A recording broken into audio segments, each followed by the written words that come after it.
से आ रही है कार ब्लास्ट। दिल्ली में ब्लास्ट हुआ है, आप देख सकते हैं इन 5 तस्वीरों के। दिल्ली के दिल रेड फोर्ट लाल किले के 300 मीटर दूर आकर के एक I-20 कार रुकती है और एग्जैक्ट 6:52 पर उस कार में से बम फटता है और बम ब्लास्ट होता है।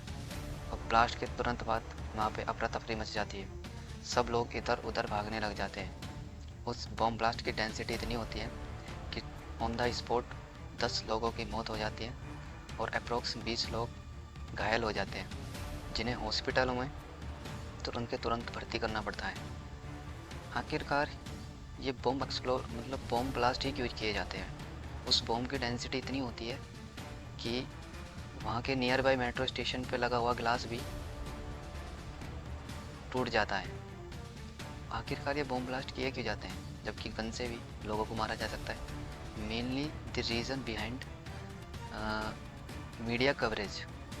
एक ऐसा एरिया चुना जाता है रेड फोर्ट, जो कि इंडिया में सबसे ज़्यादा सिक्योर माना जाता है, जहाँ पे पुलिस और एयरफोर्स और सिक्योरिटी सबसे ज़्यादा होती है।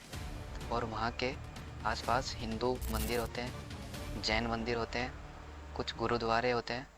ऐसी एक जगह चुनी जाती है जिससे मीडिया में दहशत फैलाई जाए, लोगों में दहशत फैलाई जाए और भारत में एक किसी भी राष्ट्र में एक दहशत का माहौल बनाया जाए, डर, लोगों में डर बनाया जाए। तो इस ये सब बॉम्ब जो एक्सप्लोर करते हैं, बॉम्ब ब्लास्ट जैसी घटनाओं को अंजाम देते हैं, टेररिस्ट जैसे काम करते हैं। लाइक हम स्टेप बाय स्टेप समझेंगे कि ये ब्लास्ट किसने किया, कैसे किया, कब किया और how terrorism works in India. Step wise step समझते हैं। बॉम्ब ब्लास्ट के बाद इन्वेस्टिगेशन होती है। UP police, Haryana police, Delhi police और NIA, NSG जैसी एजेंसीज इन्वेस्टिगेशन करती है। इन्वेस्टिगेशन के बाद पता चलता है कि 19 अक्टूबर 2025 में जम्मू कश्मीर में कुछ पोस्टर्स लगाए गए, जैसे मोहम्मद के कुछ पोस्टर्स लगाए गए, जिन पोस्टर्स पे पुलिस और आर्मी पर हमले के कुछ बयान लिखे थे। उन पोस्टर्स को देखने के बाद पुलिस ने अप्रोक्स 8 लोगों को अरेस्ट किया। अरेस्ट करने के बाद पूछताछ हुई। पूछताछ के बाद उनसे पूछा गया और उनमें से एक डॉक्टर मुजम्मिल साकिल, जो कि डॉक्टर मुजम्मिल साकिल थे, वो पता चलता है इन्वेस्टिगेशन के बाद कि वे ISI और जैसे मोहम्मद और अंसार गजवात उल हिंद जैसी ऑर्गेनाइजेशन के साथ काम करते थे, जो कि किसी भी देश में दंगा भड़काने का काम करती है, बम ब्लास्ट जैसे टेररिस्ट अटैक कराती है और लोगों में देश में दहशत फैलाने का काम करती है और लोगों को जिहाद के नाम से भड़काने का काम करती है। तो डॉक्टर मुजम्मिल साकिल से पता चलता है कि इन्वेस्टिगेशन से कि डॉक्टर मुजम्मिल साकिल फरीदाबाद के एक फतेहपुर में एक रूम लेकर के रहते थे। उस रूम में अप्रोक्स 2900 kg अमोनियम नाइट्रेट मिलता है और कुछ हथियार मिलते हैं, जिससे पता चलता है कि ये कितने बड़े एक्सप्लोजर, कितने बड़े बम ब्लास्ट को अंजाम देने वाले थे। इन्वेस्टिगेशन के बाद पता चलता है कि उन्हीं के ही एक नेटवर्क में डॉक्टर आदिल राथर, जो कि यूपी के सहारनपुर हॉस्पिटल में काम करते थे और उनका डायरेक्ट कांटेक्ट था ISI और जम्मू कश्मीर के कुछ ऐसी ऑर्गेनाइजेशन से, जो कि टेररिस्ट हमले को प्रमोट करते हैं। फिर उसी रात को, जिस दिन डॉक्टर आदिल राथर अरेस्ट होते हैं, उसी रात को डॉक्टर शाहीन को अरेस्ट किया जाता है, जो कि अल फराह यूनिवर्सिटी में एसोसिएट प्रोफेसर थी। और जब इन्वेस्टिगेशन होती है तो उनकी कार में कुछ हथियार मिलते हैं, उसमें भी AK-47 मिलती है और आदिल के पास भी AK-47 मिलती है। और ये सब टेररिस्ट जो बम ब्लास्ट हुआ, ये सब प्री डिफाइंड प्लानिंग थी। उससे ये सब कुछ मतलब इन्वेस्टिगेशन के बाद पता चलता है प्री डिफाइंड सब प्लानिंग थी। और उनमें भी एक जो उमर मोहम्मद था जो कि मिसिंग था, वो एक I-20 कार में दिल्ली में एंटर होता है। और दिल्ली में एंटर होने के बाद शाम के 6:45 पे वो एक मस्जिद पार्किंग प्लॉट से कार निकालता है। कार निकालने के बाद एग्जैक्ट 6:52 पे वो 6:52 से कुछ पहले उस कार को I-20 कार को एक रेड लाइट एरिया पे जा कर के रोक देता है, जहाँ से 300 मीटर दूर रेड फोर्ट होता है। और उसी के पास एक मतलब लाल किला मेट्रो स्टेशन होता है, वहाँ जा कर के उस कार को रोक दिया जाता है। 6:52 पे शाम के टाइम एग्जैक्ट वो कार फटती है, बम ब्लास्ट होता है। उस ब्लास्ट की डेंसिटी इतनी होती है कि वहाँ से 200 मीटर दूर भी खड़े लोग हिल जाते हैं, पेड़ पौधे भी, ज़मीन हिल जाती है, बिल्डिंगें हिल जाती है। वो इतनी डेंसिटी होती है कि मेट्रो स्टेशन पे लगे हुए ग्लास भी टूट जाते हैं। बट क्या आपके जहन में और दिमाग में ये क्वेश्चन नहीं उठना चाहिए कि कैसे इतने पढ़े लिखे लोग, डॉक्टर लेवल के लोग इतनी बड़ी टेररिस्ट घटना को अंजाम दे रहे हैं अपने ही देश में रह कर के, अपने ही देश का खा कर के, उसी की स्कॉलरशिप का यूज़ करके, डॉक्टर और मेडिकल डिग्री ले कर के उसी ही देश को टेररिस्ट अटैक या बम ब्लास्ट से उड़ाना चाहते हैं। अपने ही देश के लोगों को खून में लथपथ देखना चाहते हैं। क्या रीज़न है इसके पीछे? रूट कोज क्या है इसके पीछे? क्या यह आपके जहन में क्वेश्चन नहीं आता है? क्या हमें ये नहीं सोचना चाहिए कि ऐसा क्या रीज़न है इतने पढ़े लिखे लोग, चाहे वे डॉक्टर इंजीनियर हो, वे फिर भी ऐसे ISI जैसे ऑर्गेनाइजेशन, ISI जैसे और जैसे मोहम्मद जैसे ऑर्गेनाइजेशन का साथ देते हैं? ऐसा क्या रीज़न है? रूट कोज क्या है इसका? चलो जानते हैं। मेन रूट कोज है इनका माइंडसेट। इस्लामिक धर्म को कबूल करने वालों का माइंडसेट और इनका ब्रेन वॉश। इन्हें जो बचपन में जो एजुकेशन दी जाती है ना मदरसाओं के थ्रू, वो इनका एक मेन रूट कोज है कि उन्हें बाद में जा कर के आतंकवादी बनाती है। आतंकवादी सोच के वे पहले ही कर दिए जाते हैं। आप ये देखो क्या सिखाया जाता है इन्हें मदरसाओं में। ये देखो वीडियो।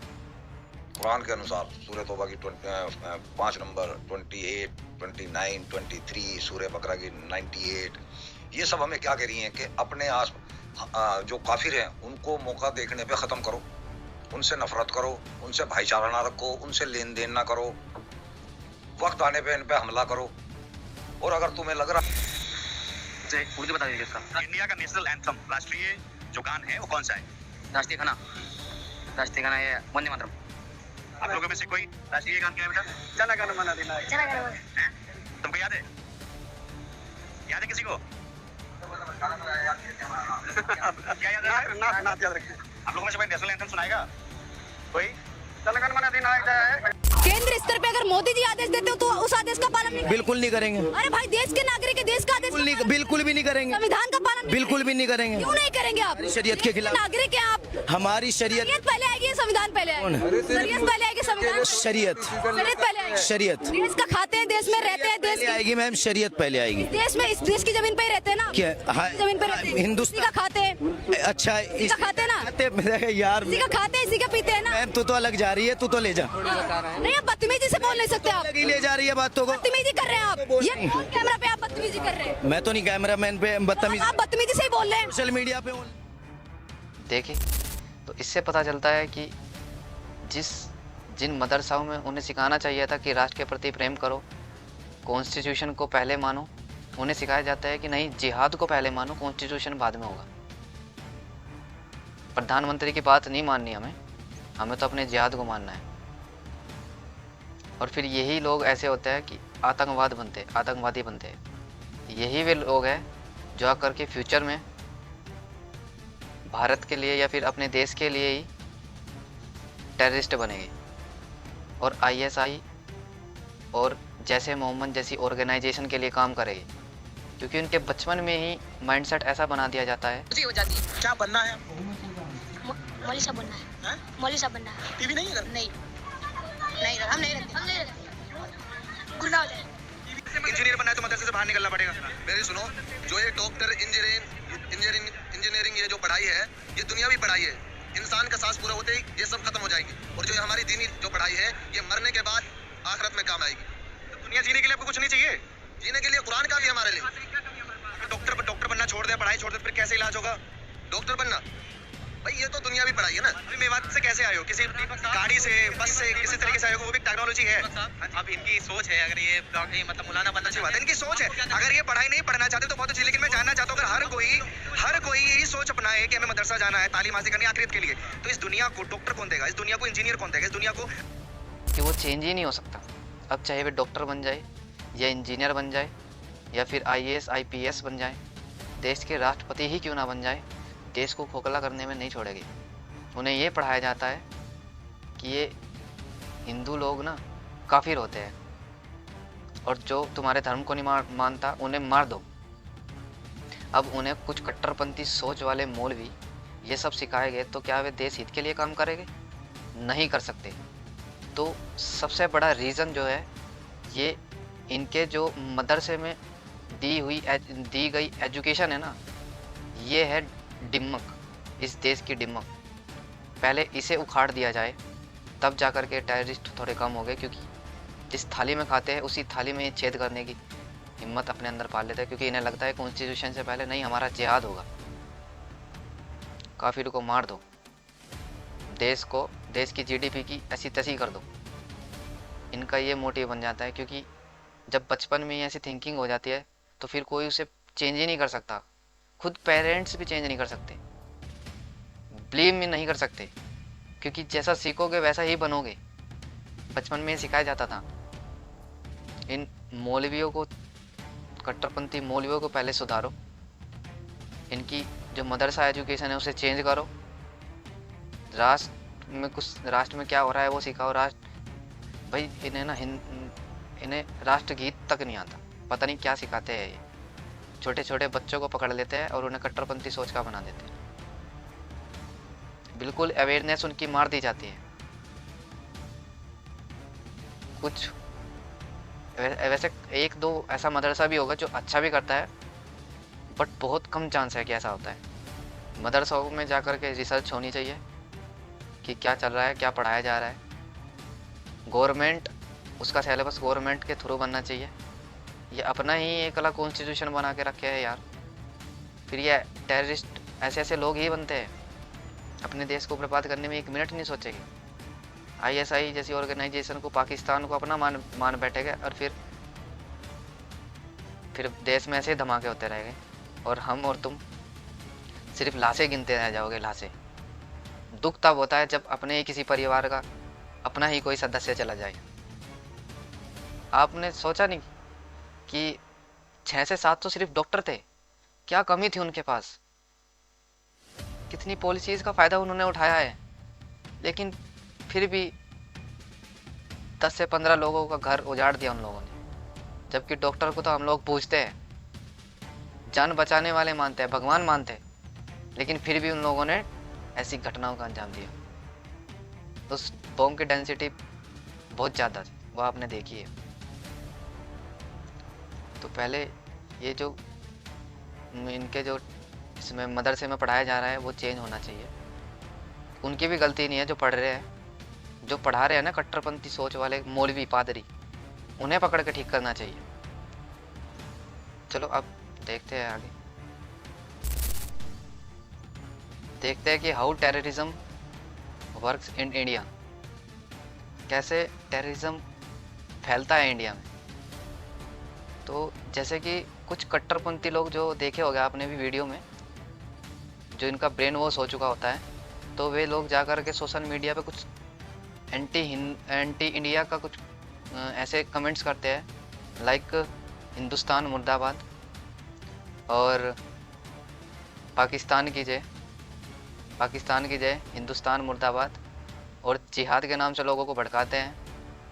प्रधानमंत्री मुर्दाबाद बोलते हैं, राष्ट्रपति मुर्दाबाद बोलते हैं, और ये सब कुछ जो सोशल मीडिया पे कमेंट करते हैं, तो उन कमेंट्स को आईएसआई और जैसे मोहम्मद जैसी ऑर्गेनाइजेशन की टीम कंटिन्यूस वॉच करती रहती है, और उन कमेंट्स के थ्रू उस बंदे को फिर कांटेक्ट किया जाता है, मेल के थ्रू या जैसे भी एक कांटेक्ट किया जाता है, उसे फिर उस ऑर्गेनाइजेशन का पार्ट बनाया जाता है। ऐसे नहीं कि आदिल को एक दिन में देखा और एक दिन में पार्ट बना लिया। आदिल की पूरी हिस्ट्री को कंटिन्यू वॉच करते रहते हैं कि कैसे ये हमारी ऑर्गेनाइजेशन में काम कर सकता है या नहीं। तब जा कर के एंटी इंडिया, मतलब जो भी उनका टेररिस्ट जो भी उनका एजेंडा होता है, वो तब जा कर के वो उसे पूरा कर पाते हैं। तब जा कर के अपने ही देश में वे लोग ऐसे ऐसे बम ब्लास्ट करवाते हैं। और ऐसा नहीं है कि ये सिर्फ लड़कों के लिए चलाते हैं। एक मतलब मसूद अजहर की ही बहन है जिसका नाम शाहिदा अजहर, वो भी कुछ पोस्टर्स को सर्कुलेट करती है 25 अक्टूबर, 27 अक्टूबर और 6 नवंबर, 8 नवंबर, और कुछ और ये पोस्टर्स सर्कुलेट करवाए जाते हैं स्पेशली फॉर वुमेन्स। उन्हें एंटी इंडिया और जिहाद और मासूमों को मारना और ब्रेन वॉश करने का मेन एजेंडा होता है उनका। मासूमों को मारने के खिलाफ भड़काती है, जिहाद के खिलाफ भड़काती है उन लड़कियों को, और वे जाकर के फिर एक इन सब ऑर्गेनाइजेशन का पार्ट बनती है, लड़कियां भी। तो ऐसे ये टेररिज्म वर्क करता है इंडिया में।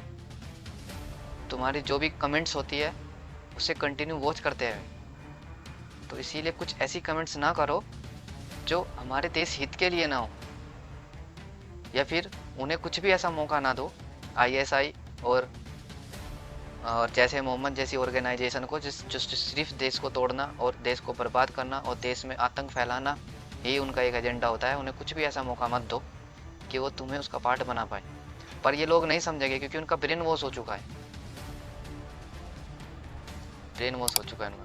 इंडियन आर्मी को हम गलियां साफ करने में लगा देंगे। कितना मजा आएगा जब हम दिल्ली गेट पर गाय के कबाब खाएंगे। ताजमहल पर जश्न तकमील पाकिस्तान। पहले टेररिस्ट या फिर आईएसआई और ये जो भी जैसे मोहम्मद जैसी ऑर्गेनाइजेशन है, ये सब में जो लोग टेररिस्ट बनते थे वे मैक्सिमम लोग अनपढ़ या कम पढ़े लिखे होते थे। बट ऐसा नहीं है अब ये लोग भी अपग्रेड हो गए। अब ये लोग पढ़े लिखे को टारगेट करते हैं, एजुकेटेड को टारगेट करते हैं। जैसे कि डॉक्टर होकर के भी अपने देश को कैसे उड़वाना है उनसे जानो। डॉक्टर मुजम्मिल, शाहीन, आदिल जैसे लोग जो पढ़े कहीं से भी हो, डॉक्टर जैसी डिग्री ले ली, लेकिन उड़ाना देश को, अपने ही देश को उड़ाना है। तो इसीलिए आप सभी से रिक्वेस्ट करता हूँ कि अपने आसपास मतलब अवेयर रहो। अपने आसपास होने वाली जो भी छोटे छोटे चेंजेस तुम देखते हो ना लोगों में, कुछ कट्टरपंथी सोच वाले लोग होते हैं उन्हें देखते हो, कुछ मौलवी पादविदी को, या फिर कुछ एबनॉर्मल थिंग्स तुम देखते हो, तो उसे देखने के बाद एक भारतीय और इंडियन होने के नाते तुम्हारा एक फ़र्ज है कि तुम जाकर के नियर बाई किसी भी पुलिस स्टेशन में रिपोर्ट करो। उन सब चीज़ों के बारे में जो भी एबनॉर्मल थिंग तुम नोट कर रहे हो वो जाकर के रिपोर्ट कराओ। उसके बाद पुलिस एक्शन लेगी और उसके बाद जो भी इन्वेस्टिगेशन होगी वे देखेगी। बट तुमने अपना काम कर दिया, एज ए इंडियन तुमने अपना काम कर दिया। तो ठीक है, जय हिंद फ्रेंड्स। इससे प्लीज़ यही रिक्वेस्ट है कि अवेयरनेस होनी बहुत ज़रूरी है, वरना तो ये आपके साथ ही रह करके आपके ही परिवार को किसी दिन उड़ा देंगे और आप बस मौत गिनते रह जाओगे, अंत में कुछ हाथ नहीं लगेगा। ठीक है, जय हिंद फ्रेंड्स।